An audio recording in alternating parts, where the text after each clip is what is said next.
What's going on, everybody? Welcome to another episode and edition of the Wrestling Hour, coming to you first on adfreeshows.com. What's up to all my ad-free show people? I see you guys. You guys are all over the Twitter machine and everything like that is helping us out.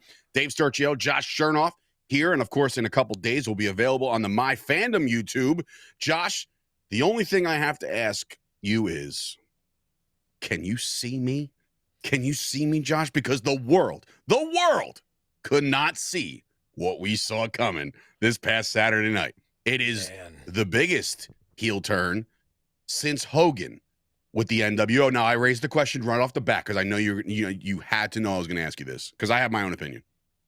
Is this bigger than the Hogan turn? So, it's layered, I know. Yeah, that's a tough one.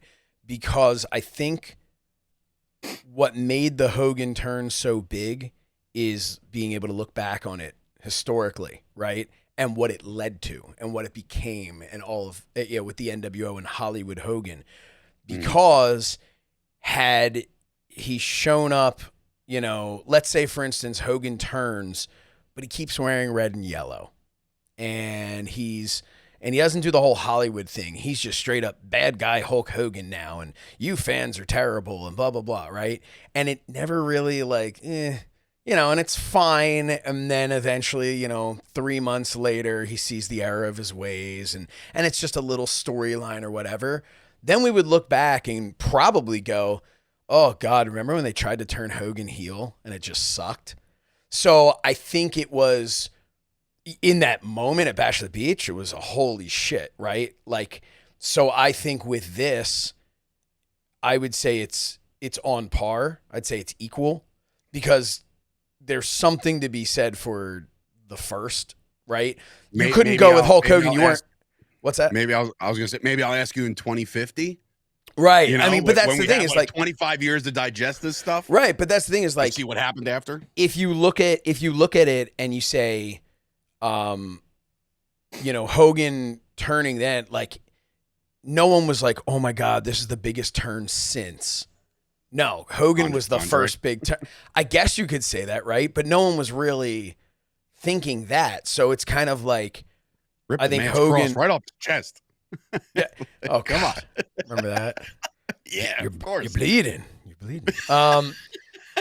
But no, I think it was for a generation. I think it could prove to be bigger. I don't know that it'll be bigger for the industry and the way the NWO was. Depends what this turns into. But I think if we're talking about the specific talent themselves, this was massive. You have to think about the time. For us, it's such a weird thing when you think about how long it's been since the Hogan turn, right? That's 29 years ago. Is that right? The Cowboys were in the NFC Championship game at that point. Yeah. So my God, that's how long it's been. This coming summer will be 29 years if I'm doing my math correctly. Yeah. So that's that's insane that it's been that long. But when you look back and you think about it happened in 1996. When did Hulkamania start? 83? 1985, 84, 85 was Mania, right? The first Mania. So really, I think it was 83 is when he won the world title, right? We'll call that let's call that the launch of Hulkamania. So then his Hulkamania run was about 12 to 13 years, 14 years long. Yeah. And then the rest of it was the rest of it. But then again, how long was the NWO really potent? It was the Attitude Era. Yes, we shaped it.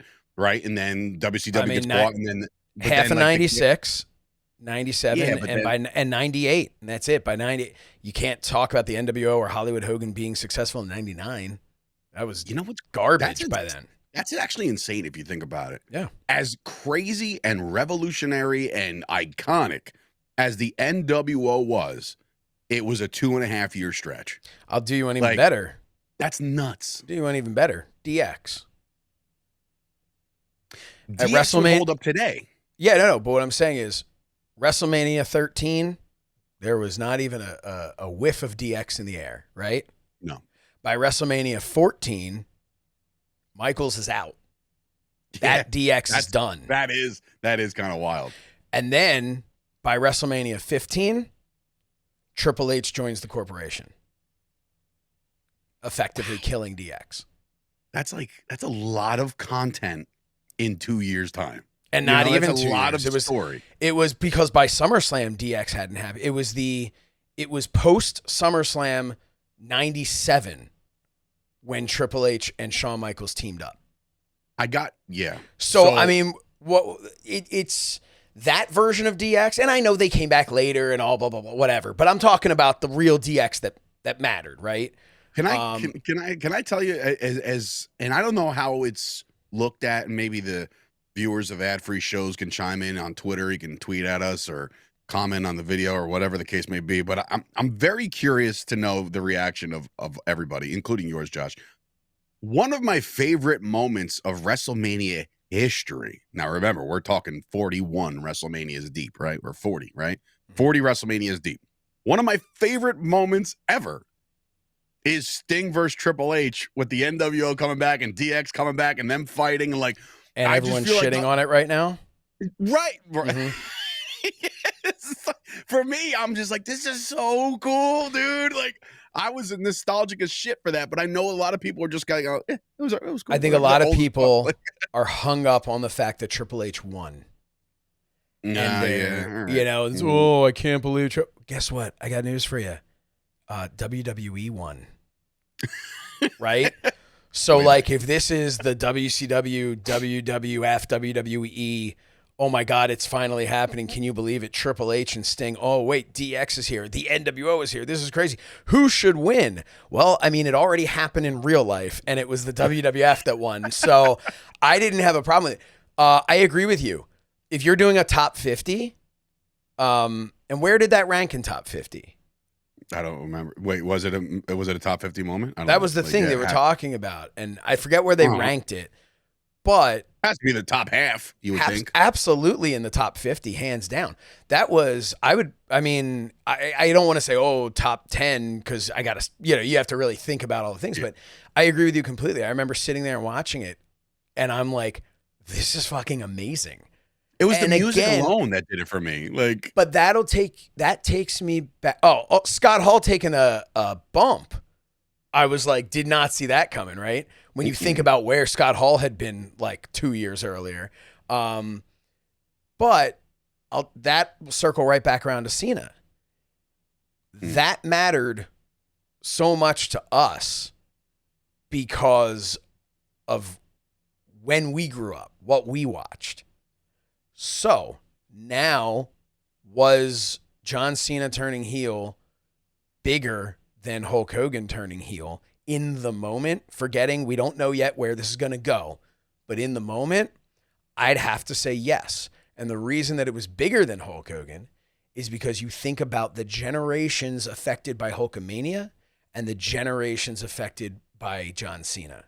Cena had a much longer run from his start of being Super Cena. 20 years. Right? Right. Yeah. So a 20-year run of being the guy was longer than Hulk Hogan's Hulkamania run, because can you really call Hulk Hogan's Hulkamania run, past 93? When he went to WCW, yeah, that was a big deal for their business, but it wasn't. That wasn't Hulkamania. That wasn't the 1980s for Hulkamania. Me, I never got into WCW, even when Hogan went over there. With the Hulkamaniacs are supposed to, their goal was to get the WWF fan to get on over to WCW, watch it on TBS on Saturday night. I think their goal. I never did. I think their goal was more than that. I think their goal was for advertisers, was to legitimize themselves as a pro wrestling brand, right? Sure. But for a fan base, it didn't pull me over. I wasn't and to me, Hogan's babyface run in WCW before the NWO was kind of shit. I don't know. Yeah, it really was not good. There's nothing memorable to me, the NWO. What about when he went into the Dungeon of Doom's? There are no Hulkamaniacs in here. Where am I? It's still hot. What was it? It was a fountain. It was a fountain. He put it's not hot. It's not hot. Yeah. What's funny? I used that meme. that video clip in 2020 when all the world shut down, and I was Mhm. like me looking for sports. Like, where am I? It's so funny. There's no Hulkamaniacs here. It's Oh. not. It's like, So what the fun fuck are fact you though, fun Oh, fact, Christ. Here we go. where he was, where there were no Hulkamaniacs there, is actually the Dungeon of same Doom? place. Yeah, that's actually the same place where they did the debut Netflix show of Raw. Anyway, What? well, there were no Hulkamaniacs there. Because there's no homemaking? Yeah, you see what happened there. He gets it. The singer, He folks. gets My it. He goodness, gets he it. deserves all. So anyway, I do have to. I do have to say, as far as the Cena thing, the moment I'll tell you where I was. It's one of those things like, where were you when it happened? Right? Mhm. I was at a Brewology beer fest thing, and it was getting towards the end of the night. And my the guys at Fight Factory were like, "Hey, main event starting," and I was like, "Ah, shit! All right, let me find a corner. Like, I gotta watch this." Like, Yeah. so I turn it on just as the ending is happening. Right, the ending. So obviously, we all know how it played out. Honestly, I can't comment on the entire match itself because I really didn't watch it yet. Like, as far as full from bell to bell, but I saw what Seth did. I see how it ended. Blah blah blah. You know, puts the thing, passes out, doesn't tap out. Good for Punk for that one, and then bang. Seen as the winner than the Cody stuff. So now, again, maybe I nitpick too much when it comes to real and cinema, right? Mhm. What it now again, WWE. We all know there's a plan. So like, the planned winner of this thing was John Cena, right? But what if he didn't win? What if he didn't win? Meaning, if let's just say Punk wins. Mhm. Does Cody still come out in the middle of it? Does Punk sell out to The Rock? You know, it felt like it was too, like there was no, the help was Seth Rollins. And that leads me to believe that Seth Rollins is with The Rock in some variation as well of some sort, because it's just like, why would you do that? Why? He hates Punk. And he's yelling, die, die, as he's like getting choked out. But I'm trying to think, like, Cena wins, Cody comes out, does his shtick, tells Rock to go after himself. You're trying to say, imagine it's real. What happens? So like, I mean, it could be anything, right? So the answer is, imagine it's real. Punk wins. Good for him. Cody comes out, does the thing with the Rock. Rock, go fuck yourself, which we'll talk about that in a minute.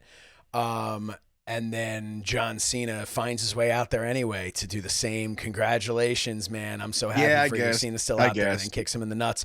Maybe he also low blows CM Punk, right? Who knows? Like.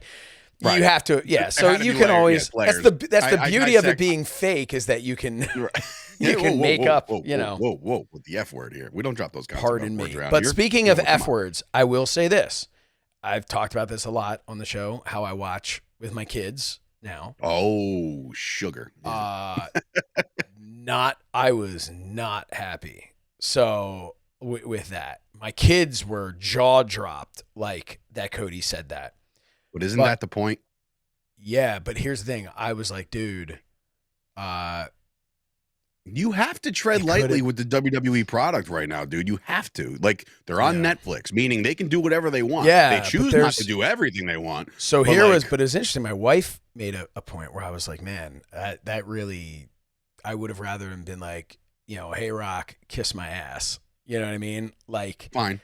But because when Cody knows there's so many kids, I mean, he's the new John Cena, right, in that regard.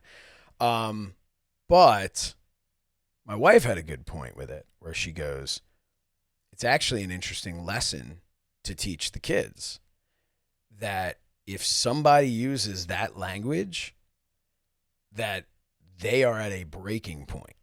Like, that is, you should understand. And it's really like, if you use that language just all the time in publicly, and I'm not talking about guys hanging out with each other, right? But I'm talking about, if you use that language, you're considered classless as far as I'm concerned. If you're walking around with your kids and you're F this, F that, around a bunch of kids, it's like, what are you doing? And hey, your kids, do whatever you want with your own kids. I'm not talking about you personally, but I'm saying, people in general, do whatever you want with your kids. But when listen, my kids know if daddy says the F word or S word or anything like that, shit's about to go down. So Well, that was my wife's point was, yeah, hey, maybe this is a good lesson that Mm. they associate that with that guy's really angry. Like those are not words that you, there you go. Dad mug established 2019. Nice. I just, to me, and I told the kid, and it's funny, my kids look at it like, cause they know not to use foul language, like, Sure. but my kids looked at that and like my daughter made a point. She's like, well, he did say the dream dies again. He was talking about his dad. And my daughter was like, look, she rationalized in her mind of like, I know Cody doesn't like to say things like that, but Rock crossed a line. Yeah. Wow. Cody had every you know right. what? I didn't really. Wow. The correlation didn't hit for me until right now. Yeah.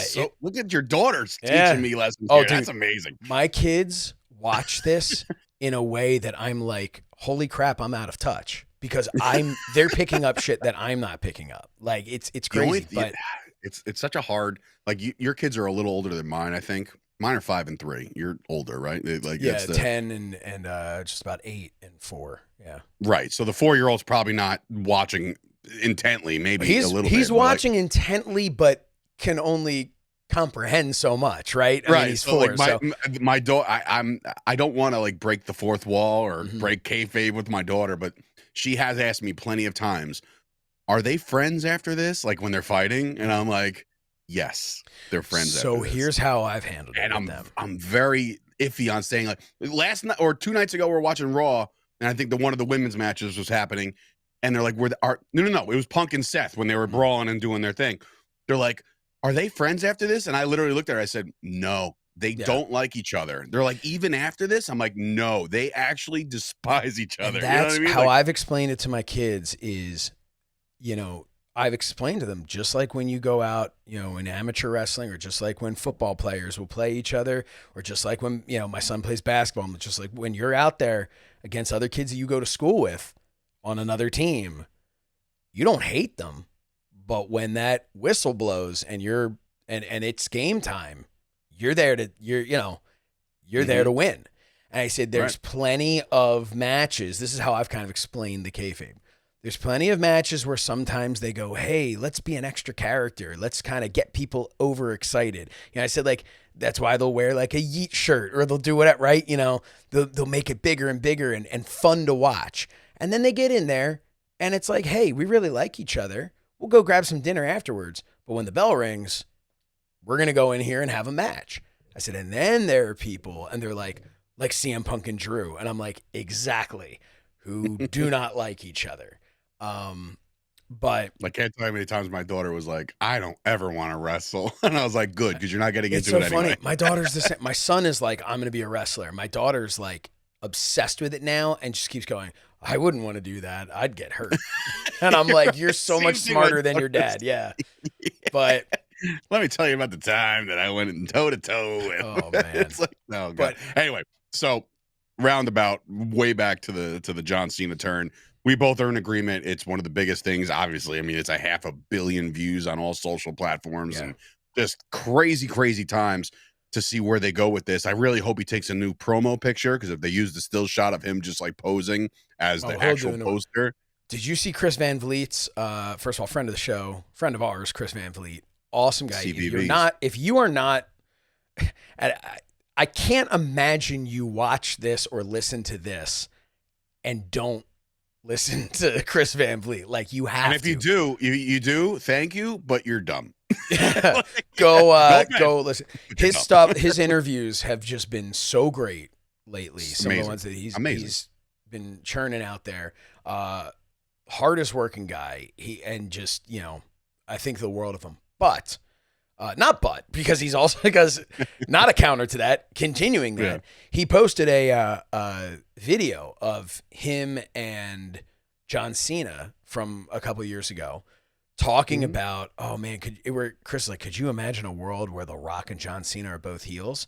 And Cena talks about when he was almost a heel around the time of Cena versus Rock 1. And he said in 48 hours, have you seen this video? Yeah, and just to fill people, if you haven't, he said in 48 hours, he had 7 singlets made, which I'm like picturing John Cena in a singlet. He said he dusted off the old boots. And he said, and he had new music done that had like, I don't know what he said it was, but like whatever he said he wanted to, he would remix it if he did it again. But anyway, so all I'm thinking come out thinking to is basic Thugonomics. That's what he should do. That's it. see, but basic Thugonomics is a throwback and a pop to the thing that made him a babyface. Right. So I saw a really good match, a fan matchup to see. I don't know if you're one of these bad man or bad whatever. man, but like, here's the thing. Are you one of the people that bought that CD? Because I am not. I am not. I am. No. I'm a bad man. Dude, the whole album is great. He even has a slow song. I was just like, wow, this is really good. Like, you know, he was a talented dude. I think him as a heel, I think getting rid of the jorts, and just having this new look to him would be amazing. I also think when he comes out to cut a promo, is he going to be on Raw? I think he's supposed to be I know that Cody might be on SmackDown this week. But I haven't heard anything about John Cena. But I heard that Cena. Remember, he's only got like 36 dates to his contract, so it's like they got to pick and choose what they do. I think when Cena comes out to cut a promo, we got to see Hollywood Cena. We got to see Cena in the suit. Because John Cena, when he goes anywhere, is in a suit, except for when he comes out to cut a promo in the ring, and then he's doing his jorts and stuff like that, because that's his gimmick. John Cena for the last John Cena for the last however many years, if you ever see John Cena anywhere in public, whether it's an appearance or just, TMZ catches him coming from dinner, that guy is in a suit. So that's what I expect to see from John Cena. So are we going to get suit on suit crime here? Because, I mean, Cody does the same shit. Well, you know what fine, I mean? Like, but I mean, it's and look, maybe we don't. Maybe we get more of a, like how The Rock wears his Versace, vest or whatever. Who knows? But whatever it is, it's got to be a completely new John Cena.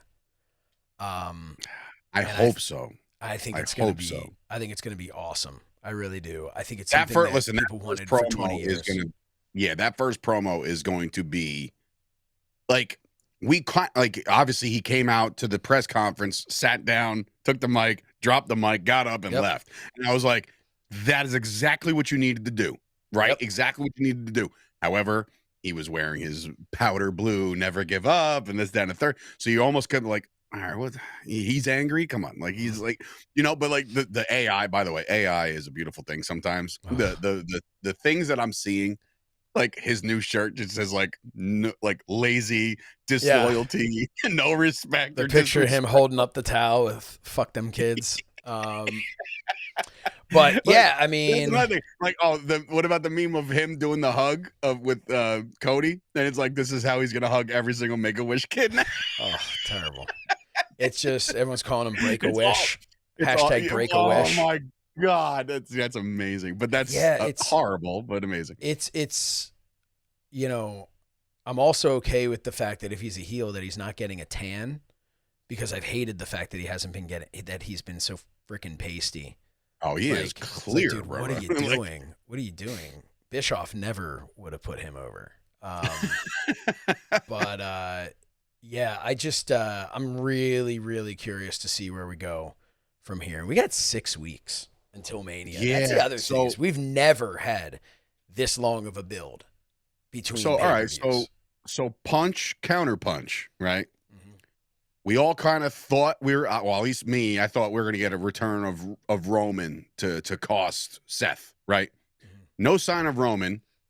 Now Seth Rollins goes out there and stomps out Punk to cause him to lose. Mm-hmm. Then we all see what happens on Raw, which, by the way, sometimes these fights, they get a little drawn out. This one was really good. Like, this one was like, and not for nothing, Josh, you've been in the ring. I've been in the ring. Couple Stiffy McStiffersons in there. I don't know. Like, couple live rounds, folks. Yeah, it looked like some serious punches were landed to CM Punk's nose. Like, just pop, pop, pop, right? And so now I'm thinking off that, Josh. I'm like, okay, there it is. Seth, Punk, WrestleMania. But then, like, no, the Garden next week in a cage to settle this.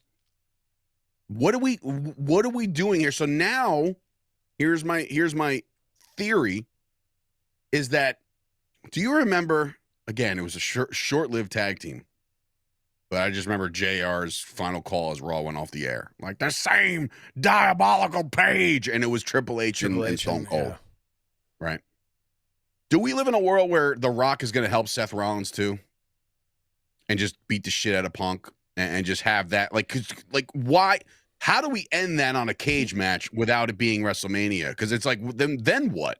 Because I know, we're all waiting for the Heyman favor, right? Does it happen on the cage match? Like, I don't know. But, like, it's layered, but, like, it's freaking crazy to me that now 2 matches that I thought were WrestleMania quality possibilities, Sami Zayn, Kevin Owens, and now Punk and Seth, are happening on off-branded, not WrestleMania moments. Give me your thoughts on all that and where we can go with all that. So first, I don't know that I would put Seth with Rock and Cena.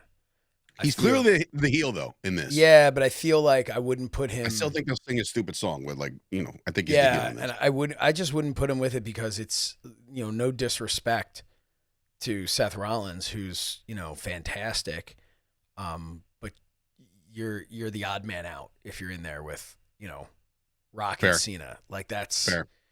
So I feel like we've got so much time now with Raw being on Netflix. Like, every Raw, if they want it to be, can be a pay-per-view. You know what I mean? Everything can be. So I think I still believe we're getting Roman and Seth at Mania. Maybe the favor is that, CM Punk gets added to the match. That seems like a waste of the favor, but it could be a triple threat. It's not out of the realm of possibility, but we also have plenty of time for someone else to start something with CM Punk. It looks like we're headed towards Drew and what's his name? Damian Priest, which to me is a throwaway. Will it be a good match? Man. Yeah, it'll be a solid match. Sure. It'll be a great match. But it makes sense in the sense that Damian Priest cost him that opportunity at WrestleMania this year.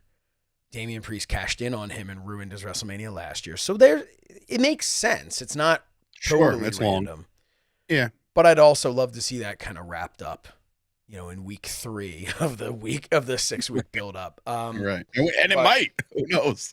With the way they've been doing things, it might be wrapped up. I'd be cool if they ran it back with CM Punk and Drew again, if there was a reason for it. But how do you go bigger than Hell in a Cell, right? Like, that, to me, that was, and I think it's too soon to come back to that. So, yeah, I don't know. Roman Reigns will be back. I think it's going to be Roman and Seth. I wouldn't. Does Roman come back at the Garden?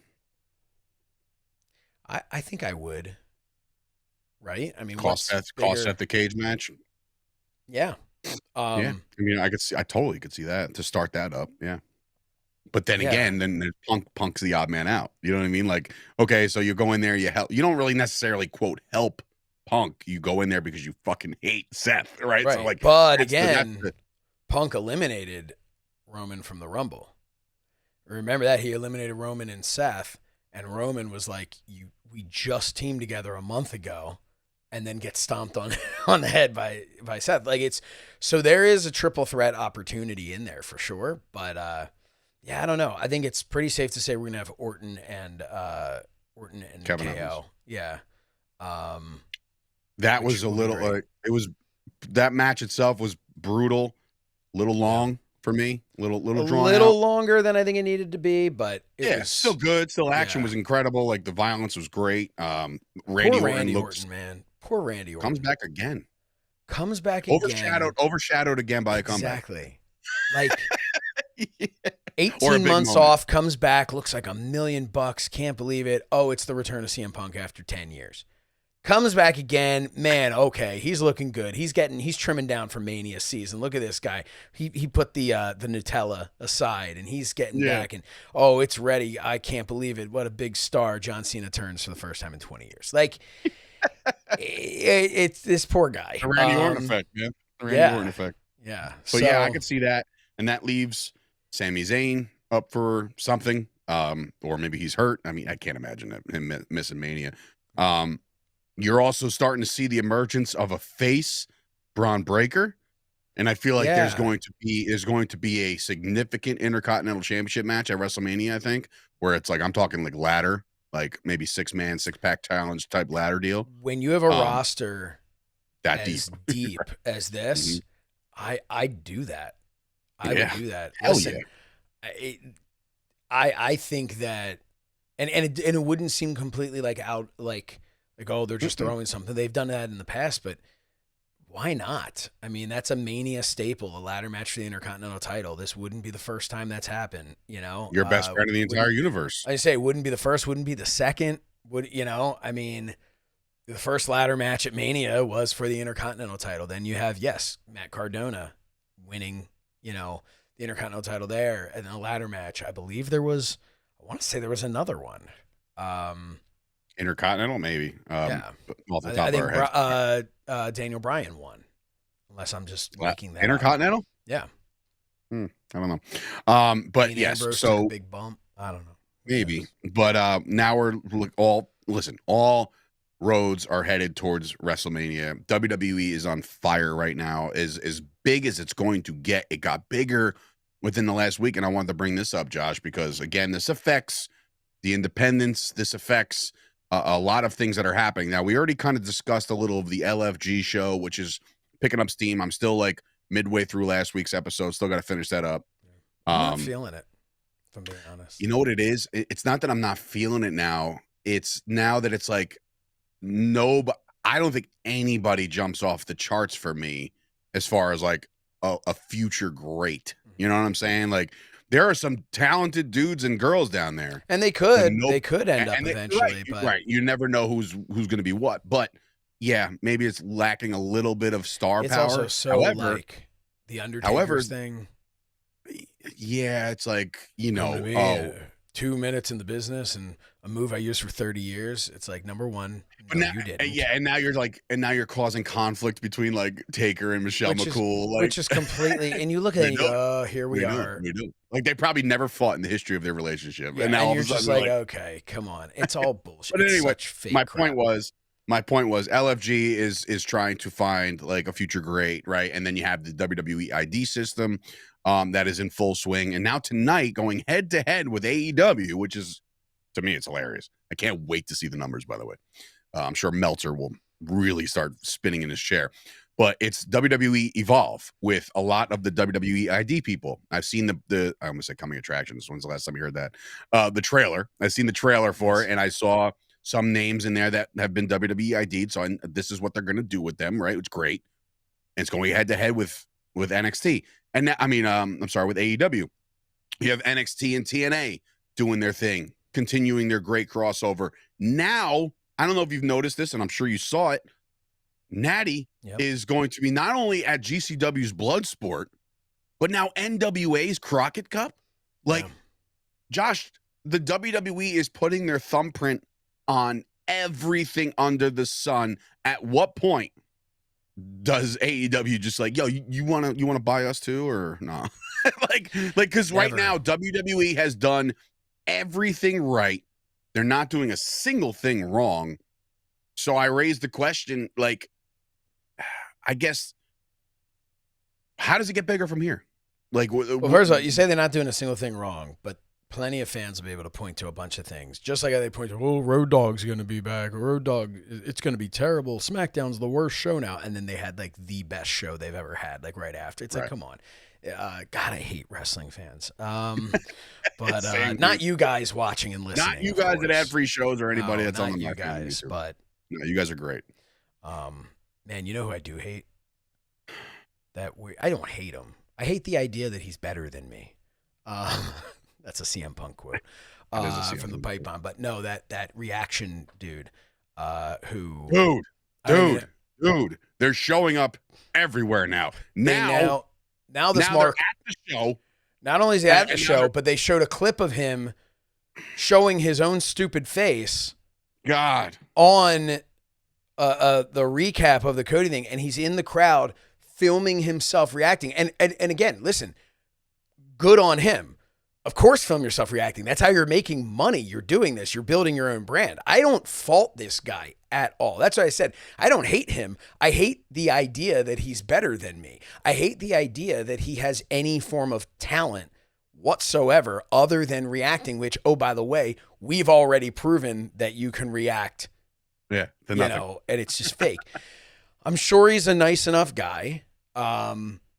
But I look at someone like that, and I guess this is where I'm not as big a person as I want to be. But I look at him and I go, tell me a little bit about your bump card. How are you? Right? Tell me, how was your match? Never? Oh, okay. Tell me a little bit about working behind the scenes in wrestling so you have a little bit of knowledge and stuff. Oh, you don't? Okay. Then don't be there on press. Regardless of that, I don't give the guy, I don't fault him or any of these other reaction video people. They have found a niche. They have people watching them. I fault the people watching them who don't seek better entertainment, but hey, more power to the people doing it. I know it sounds like I just did a complete 180, but as I'm like venting, I'm realizing my heat is not with this guy. I mean, yeah, he has a stupid face, but that's, that's what he was born with. It's with the welcome back, Josh Shernoff. I'm just saying. It's not, you're right. It's not the person. It's the idea that you and I collectively have been in this business, no bullshit, for over like 30 years, 35 years, right? And like collectively have had 35 years of experience of being in the ring. I hate how much of that is me too, because that makes me so old. But I was 15 when I started, so it's okay. Wait a minute. You're 15. What are you, 40 now? God, I'm 41. Oh. so you have 25 years? 26. Yeah. 26 years. I have 13. So 39. We're almost at 40 years combined of being in this business, right? The blood and the sweat comes from, the in-ring stuff, but the tears and the sacrifice and the time that we put in to try to make a show or, make this a hit show. Or the tears come from the payday. Well, that too, but we have other things in the works and things are going to come to fruition, and we're very excited about all the opportunities that we've earned. You know what I mean? Like, these are things that we've done and put our time in. We are now the voices of ACW. We now have a connection with GCW. We've been in the press box for WWE. We've done a lot of cool shit, and we continue to evolve just because that's what you're supposed to do. But the idea that somebody can just look at something and do the same thing that most of us are doing, and that's reacting to what we're seeing, but then filming it and then dialing it up and then making that their career, that part makes me fucking ill. It really does. It's weird, and this isn't just wrestling. I mean, it's this weird obsession with people's reactions that like people just want to watch reactions. Dude, think about it. Think about an unboxing video. Yeah, unboxing, and people, like, you know what it is. You know what it is. Like, oh, I bought a chia pet. Oh yeah. But here's my watch me open the box. But here's my counter. What? Here's my counter to that, where I go, unboxing videos are closer to what we do, because the good unboxing videos that I've seen before, because I've been, asked to watch them by my kids. The good unboxing videos that I've seen is when like Pixel Dan is this guy who does action figure unboxing, but he doesn't just like, oh wow, look at this toy, that's pretty cool. No, he unboxes it. He has close-ups of it. He discusses the different points of articulation. He discusses the deco that's been put on the figure and stuff like that. He then does a comparison time where he'll be, let's say it's like a new He-Man figure that just came out. Well, he'll go, all right, let's take a look at the one that came out in 2002. Let's take a look at the original 1980s one and compare and contrast. Like, It's what your boys do. It's what the major wrestling figure guys, those guys, like, think about it. And they made a career off of toys, and it's like, in talking about toys, and I'm like, and that's the thing, and that is more. Shit.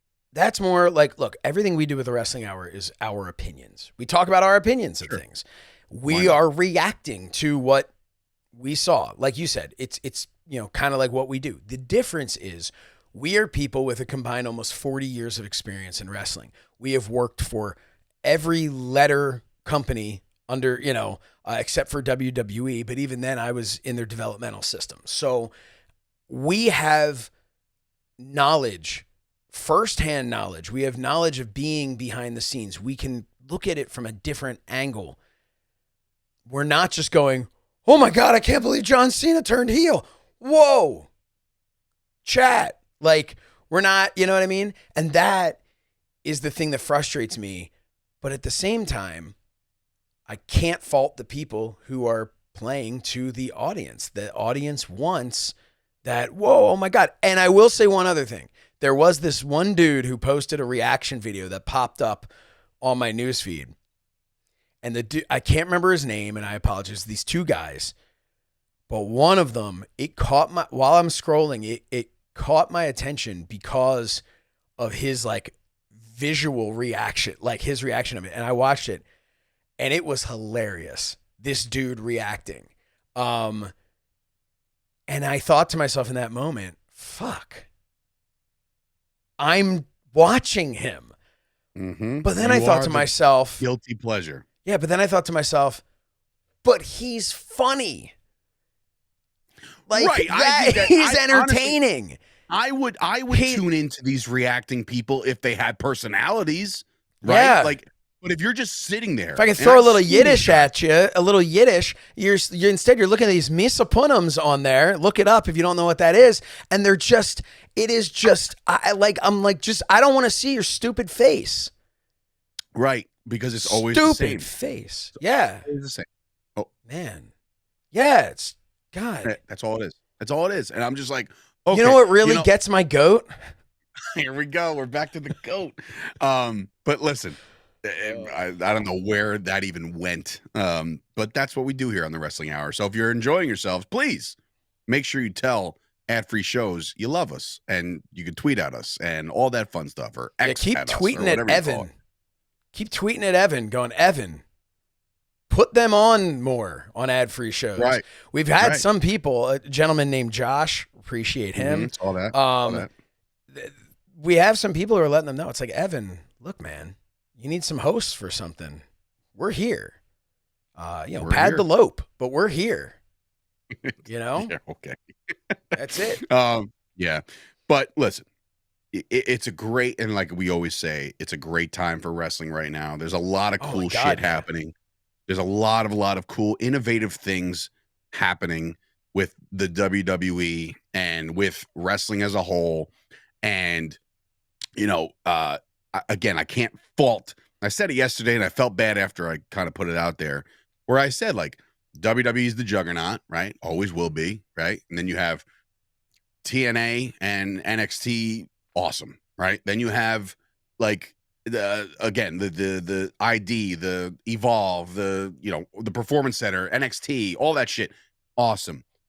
Everything right now is awesome, and I didn't mention AEW. Now, I don't want to sit here and pretend that like I watch AEW on the regular. I do catch it on Wednesdays. Will I now catch it on Wednesdays when I'm interested to see what Evolve has to say about things? I'll flip back and forth. I think that gets the most nauseating thing about streaming services, by the way. I miss cable. That's true. I do miss the ability to just flip back and forth. Beep, boop, beep, boop, beep. But now we have fast forward. Like loading. And then this one's buffering. And then that one's not going to load. But anyway, I digress with that and my bitching about cable. But I will say, like, AEW, and I've always said this about AEW, their talent pool is deep. We know this. This is not breaking news. Like, we're not sitting here like they don't have anybody down there. Like, no. They have a lot of amazing talent down there. You got somebody playing puppeteer and not pulling the right strings. And it's just like, yeah, is Tony Khan ever going to call me up and like, Dave, your voice is really good and we need you here? Like, it's not going to happen. So not I'm after okay. This. No, definitely not after this. But like, I know that that's not going to happen. So I can sit here openly and say, like, this guy's really kind of screwing things up for the boys down there. And again, the MJFs of the world and, even Hangman Page, I liked him. There's a lot of guys down there that I like to watch. Like, I still like Edge or Cope, whatever they're calling him. Yeah, let's stop trying to make Cope a thing. Let's not do that. That's not working. Also, did you see AEW selling a white T-shirt? for John Moxley. That's tremendous. Which, yeah, I'm going to say twofold. One, amazing marketing. Yes. AEW, you hit a home run. The very with that. bottom has a little thing for their group. It's the dumbest thing of all time, but the dumber people are the ones that are buying it. Yeah. Okay, those are the dumber people. Unfortunately, we've made in the past. We've definitely had, like, I know things I've done before where we've made merchandise and stuff where we're just like, no one's gonna buy this, but we'll do it anyway. And then someone buys it, and you're just like, okay.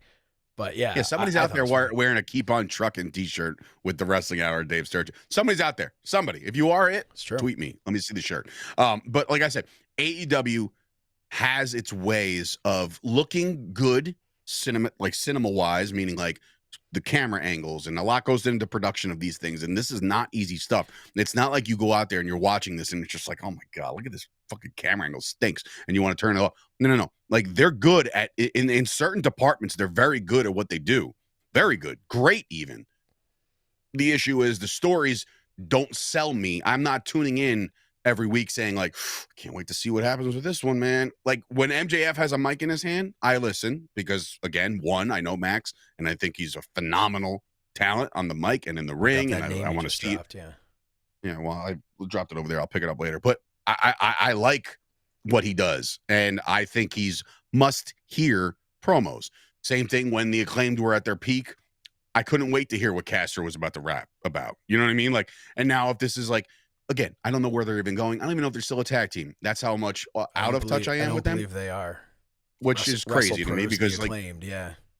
Well, that's the crazy part because, again, wouldn't you think that breakup would have been must-see television? And then it wasn't because I don't know if it happened. Anymore. No one's watching. That's what I'm saying. Yeah. And again, I'm not trying to shit all over AEW. Pro wrestling has a chance, and that was my point to bring it all around. My point was pro wrestling as a whole right now is as good as it's going to get, and it's going to get better because every single person that is like lukewarm on wrestling, guess what? In the months of March and April, they get white piping hot because they know it's WrestleMania season. This is the time to up your look, up your game, do your thing. Make sure you look the part on every independent show. Make sure you're going to ProWrestlingConnect.com to sign up and do your. Wait, I'm sorry, that wasn't an ad. I just. It's the way to get booked. It's an easier way to get booked. Actually, yeah, I don't think that's even like officially launched, but that's a good site. I'm on there. Yeah, I'm on there too. Check that out. But not a fan site. Not a fan site. No, it's not a fan thing. It's. But again, it's time. Cool. Time to like really, really dial in. As a promoter now, I couldn't be more pumped. For my next upcoming show, the War on the Shore. That I couldn't be more pumped to build that out and to still continue to dream big. Because now we're in a time where the dreamers are starting to they're coming to fruition. Yeah. A lot of these people's dreams are coming true. So why not me? Why not you, Josh? Why not the guys that have been hustling for years? Now's the time. Like, now it doesn't get any hotter than now. So do it. And that's my motivational speech to all you independent wrestlers, managers, referees, all you personalities, commentators, whatever. Get your ass in gear and get right because it's the best time in wrestling and fucking Lord knows how long. I agree completely. And I think that, as far as AEW goes, I am planning to tune in for the first time in years to their Revolution pay-per-view. When is that? End of the month, right? I want to say this weekend or next or the following, but I am planning to tune in, so I'll have to look it up. So I'll check that out on Where do they air their pay-per-views?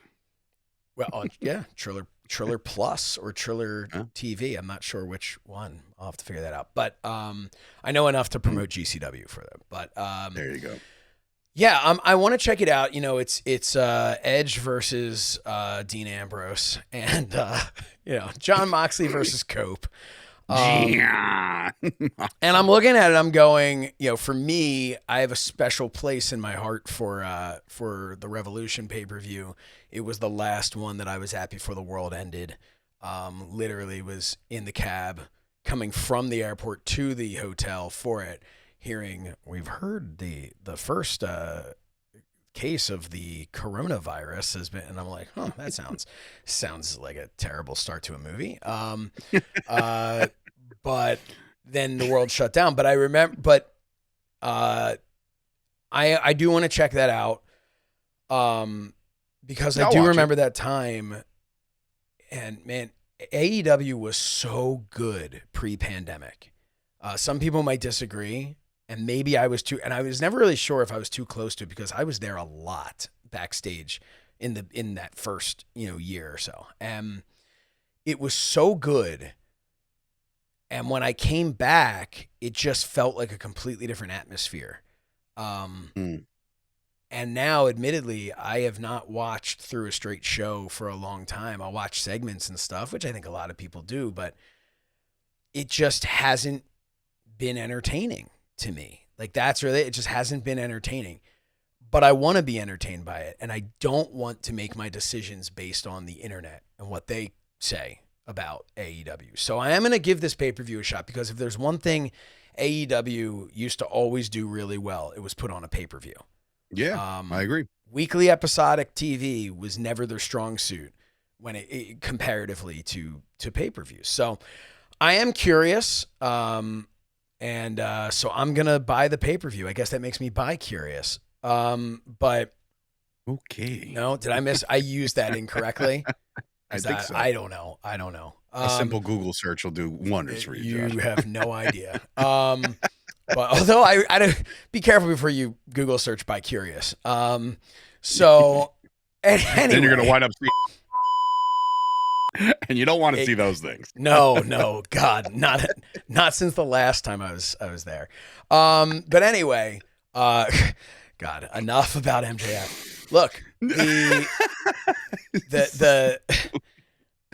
I digress. Yeah, please do. Because it's the only direction I can go. But I am going to check out AEW, and I encourage everybody else to check out AEW too. Of course, if you haven't been watching man. If you haven't been watching it and all you've been hearing is how bad it is, watch it. Or at least Dynamite. Don't watch. And then say how bad it is. And then say how bad it is if it's bad. That's the thing. Like, I want to see. But I also, I'm hoping to swing by there. They're going to be in Philly soon. And I'm hoping to swing by. And I want to kind of see, like, how they bake the bread, so to speak. Like, I want to know what's going on back there. Because I've gotten to see, I used to be able to watch the way they would plan their matches, the way they would plan the stories and stuff. And I always loved being a fly on the wall for that. And I'm just curious how things have changed, because the one thing I know for sure is if the internet's reporting it, it's wrong. If you're tweeting about it, it's probably wrong. Unless it's Sean Ross Sapp, he gets things right, and people are freaking weird on him.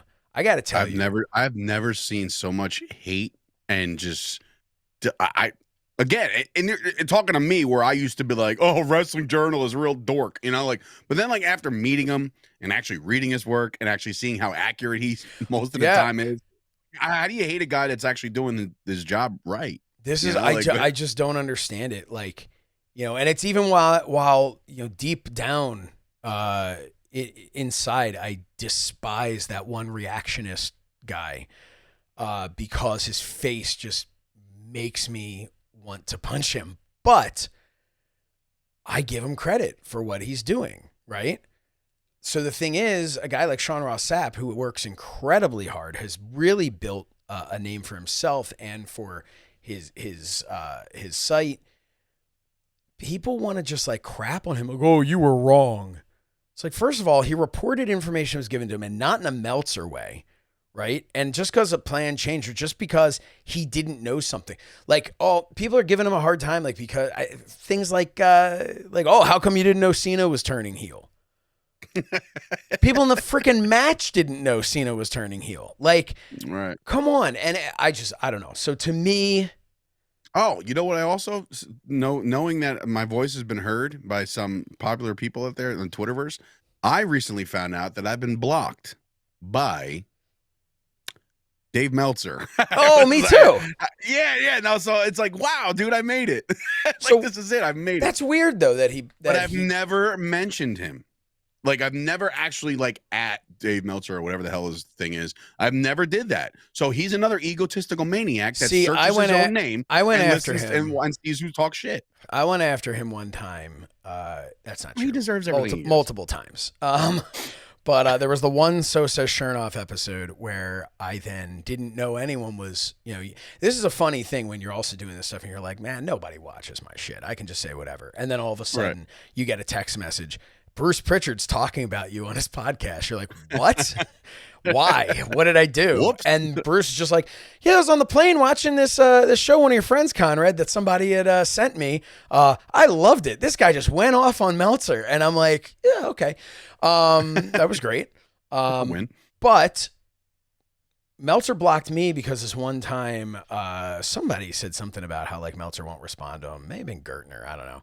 And I was just like, he only responds if you badmouth Japanese wrestling or whatever. And he blocked me. I'm like, fuck you, man. I kept asking if he would rate Meanie Tunes, when I had the cartoon with the blue meanie, and he wouldn't do that. He was just like, and he's such what a weirdo. Like, I remember the first Starcast, if I may, for a minute. I remember the first Starcast.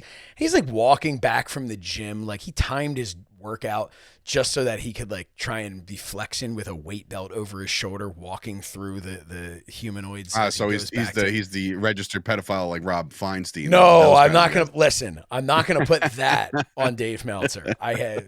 Meltzer was walking through just to kind of be like, like King Shit a Turd Mountain. Like he's kind of, like, listen, with all due respect to wrestling fans, you walk through that place, it takes it does not take a lot to be the best built person in the room. But I digress. Hey, everybody, it's their journey.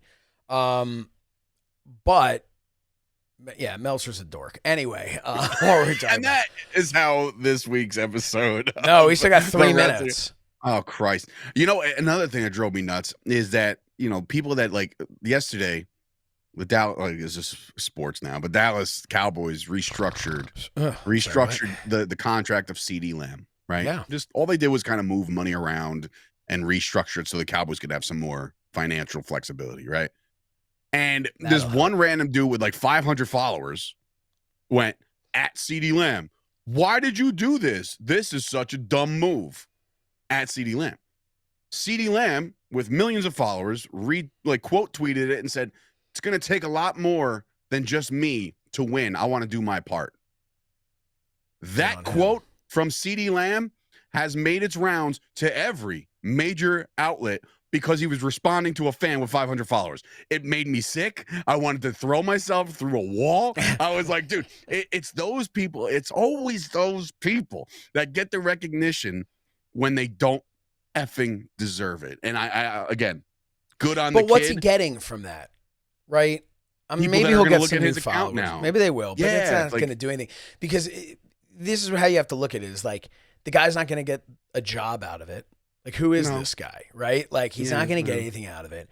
It's going to be the highlight of his entire life that he got that. And the lesson to be learned here is, besides that happening, do me a favor, people on Twitter. Let's not at these people anymore. Let's stop that. Like, anybody, any, unless you're talking about a friend of yours that you know, like, man, I can't wait to do the show with at So Says Shernoff today. You know what I mean? Like, that's fine. But don't be like, man, I can't believe at fucking Rhea Ripley looks like shit today. It's like, yeah, what a fucking weird thing. Like, here's the thing. You're gonna at somebody, like, for me, if I at somebody that I know personally and I've known and done business with, it's because I'm trying to give them a little bit of a, hey man, I saw what you did, awesome job. Meaning, like I tweeted on Monday, I'm like, man, Karrion Kross jumping up on AJ Styles was like just another layer of just something where it's just like, man, it's just so fucking great. And I said that he liked it, and it's a little acknowledgement.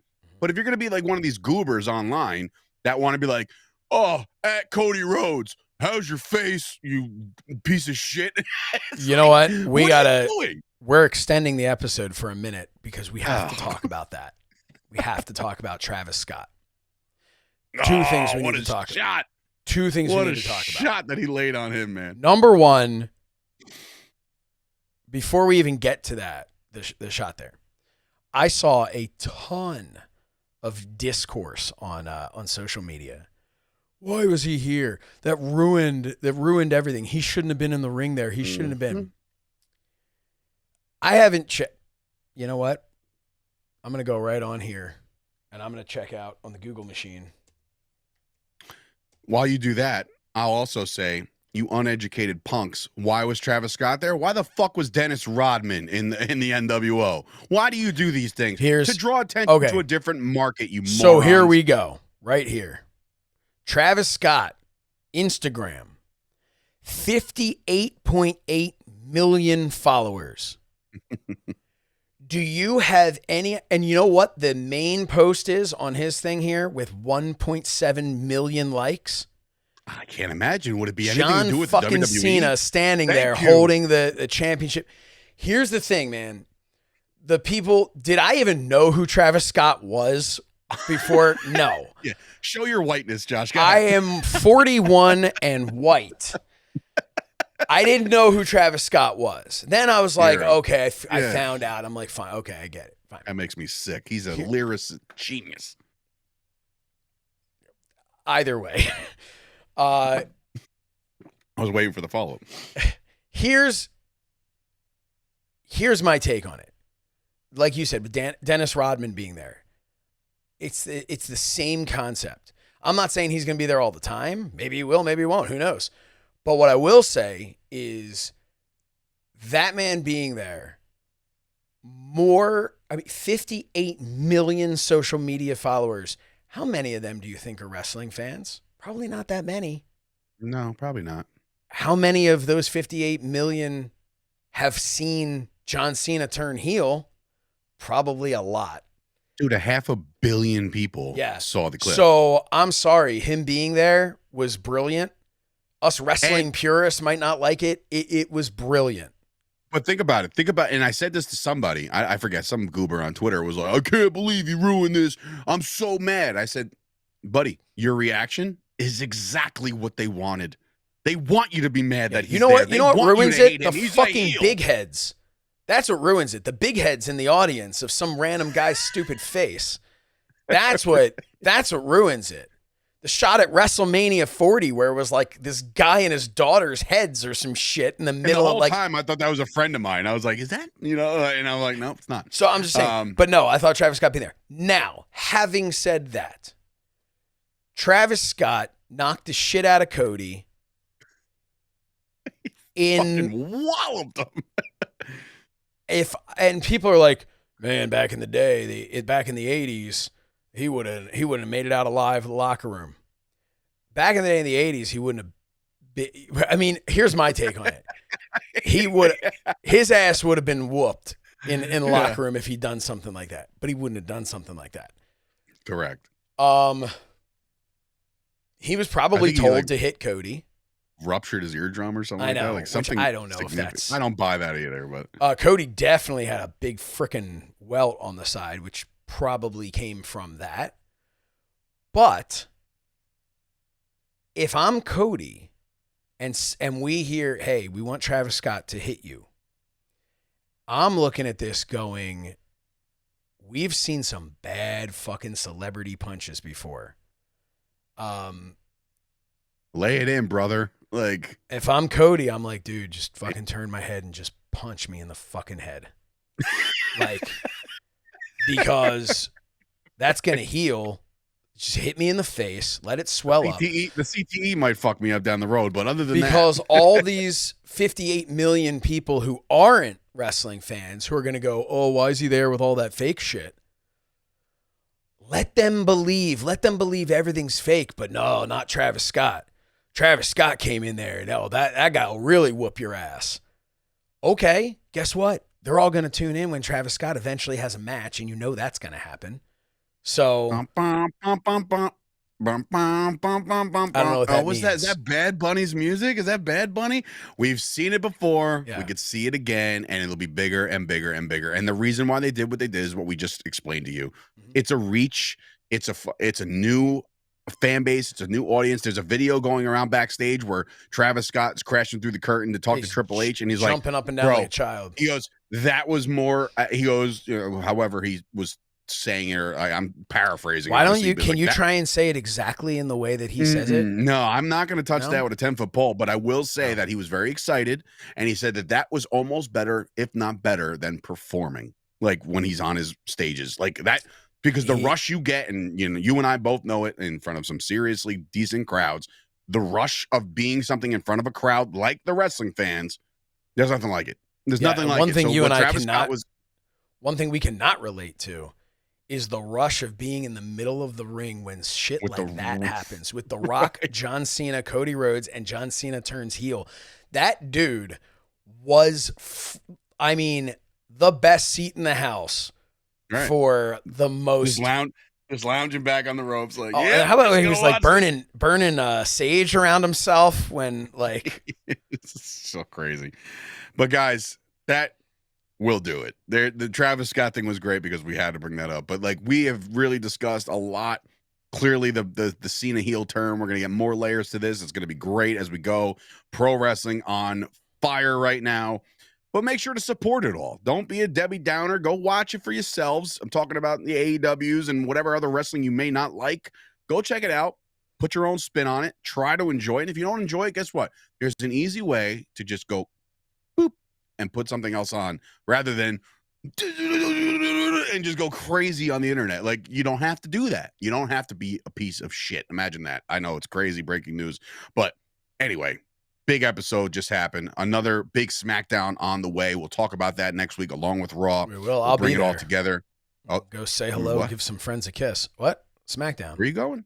I'll be there. Where is it, Phil? Oh, yeah. Oh. I'm gonna I was thinking about going to Raw because it's at the Garden.